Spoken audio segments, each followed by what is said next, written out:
আজকের পর্বে আমরা রক্তজবা অতৃপ্ত আত্মার ডাক গল্পটার একটা বিশেষ অংশ নিয়ে কথা বলবো।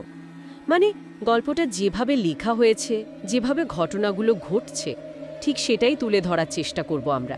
হ্যাঁ, একদম। কোনো রকম বিশ্লেষণ বা মতামত নয় আপাতত, শুধু ঘটনাটা যেভাবে ঘটছে সেটা দেখা। ঠিক। তো গল্পের শুরুটা হচ্ছে একটা কালবৈশাখী ঝড়ের দিন দিয়ে, তাই না? বেশ নাটকীয় একটা শুরু। হ্যাঁ, খুব ঝোড়ো একটা পরিবেশ। আর সেই পরিস্থিতিতেই সর্বজয়া দেবী ঘরদোর গোছাতে গিয়ে ঢোকেন ৩ তলার লাইব্রেরি ঘরে। আর সেখানেই প্রথম মোচড়টা, তাই তো? একদম। উনি দেখেন যে ওনার নাতনি তাথই ওই ঘরে একটা টেবিলের ওপর ঝুঁকে খুব মন দিয়ে কি যেন একটা দেখছে। একটা ১২ বছরের মেয়ে তাথই কি দেখছিল সে? সর্বজয়া দেবী একটু এগিয়ে যেতেই তাথই মুখ তোলে, হাতে একটা অদ্ভুত সুন্দর দেখতে কবচ। কবচ? হ্যাঁ, কবচ। আর তাথই খুব সরলভাবেই জিজ্ঞেস করে, এইটা কি ঠাকুমা? সে এটা পেয়েছে তার দাদুর মানে সর্বজয়া দেবী স্বামীর আলমারির লকার থেকে। ওই কবচটা দেখা মাত্র মানে ওনার বুকের ভেতরটা নাকি ছ্যাদ করে ওঠে।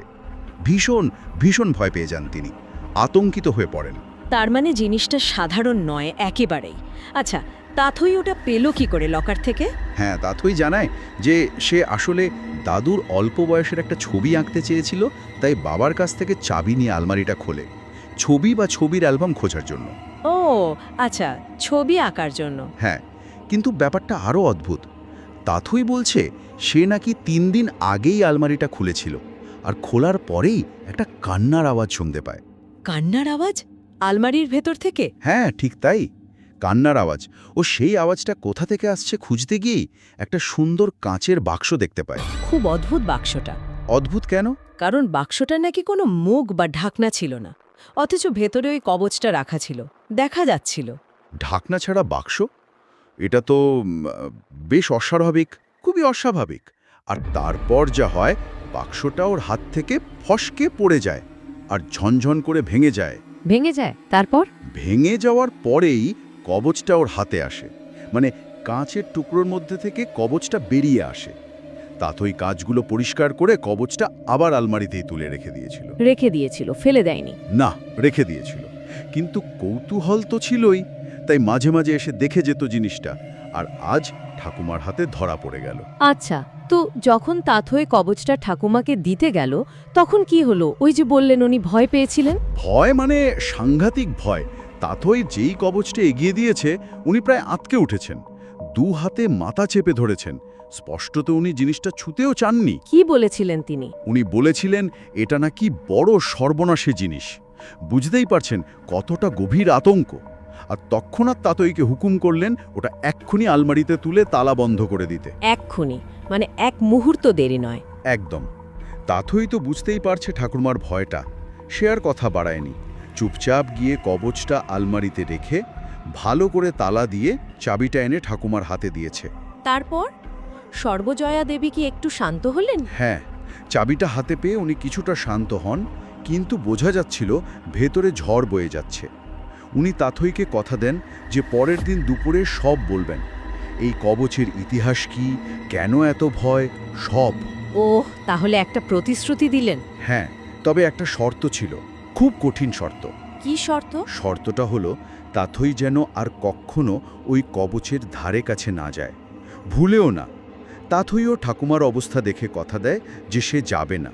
বেশ রহস্যময় পরিস্থিতি তৈরি হচ্ছে। ভয়, আতঙ্ক, একটা অদ্ভুত কবচ, আবার সেটা নিয়ে কথা বলার প্রতিশ্রুতি। এখানেই শেষ নয়। এরপর ঠাকুমা আর নাথনি যখন লাইব্রেরি ঘরটা বন্ধ করে তালা দিয়ে বেরিয়ে আসছে, ঠিক তখনই গল্পের বর্ণনায় একটা অদ্ভুত জিনিস উল্লেখ করা হয়েছে। কি সেটা? দেখা যায় ওই বন্ধ দরজার তলা দিয়ে, মানে চৌকাঠের নিচ দিয়ে একটা লাল রঙের আলোকরশ্মি বেরিয়ে আসছে। শুধু আলো নয়, কম্পমান আলোকরশ্মি, কাঁপছে আলোটা। বন্ধ ঘরের ভেতর থেকে লাল আলো, কিসের ইঙ্গিত এটা? সেটাই তো রহস্য। কোনো অশুভ শক্তি, কবচটার কোনো নিজস্ব প্রভাব, কিচ্ছু বলা নেই।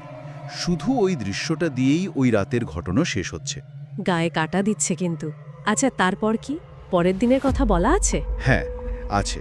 পরের দিন দুপুরবেলা তাথই অধীর আগ্রহে ঠাকুমার ঘরে গেছে গল্পটা শোনার জন্য। ঠাকুমাকে বলতে শুরু করলেন। হ্যাঁ, সর্বজয়া দেবী বসে খবরের কাগজ পড়ছিলেন। তাথইকে দেখে কাগজটা সরিয়ে রাখলেন আর শুরুতেই একটা খুব জরুরি কথা বললেন। কি কথা? উনি বললেন, আমি যা বলবো তা নিছক গল্প নয়, সব সত্যি ঘটনা। সত্যি ঘটনা? তার মানে কোনো বানানো কথা নয়, বাস্তব অভিজ্ঞতা। ঠিক তাই।